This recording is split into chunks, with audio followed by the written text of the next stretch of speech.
କୋଉଠି ଲୋ ବୋଉ? ଆଲୋ ଆସି ଦେଖେ ଯା,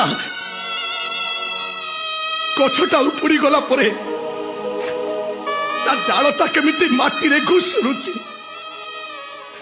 ବୋଉଲୋ, ଆଲୋ ମୁଁ ଗାଁ ଛାଡ଼ି ଯିବା କଥା କହିଲି ବୋଲି ତୁ ସିନା ଏ ଦୁନିଆ ଛାଡ଼ି ଚାଲିଗଲୁ, ହେଲେ ବିନା ଦୋଷରେ ଗାଁ ଛାଡ଼ି ମୁଁ ବହୁତ କଷ୍ଟ ପାଉଛି ଲୋ ବୋଉ।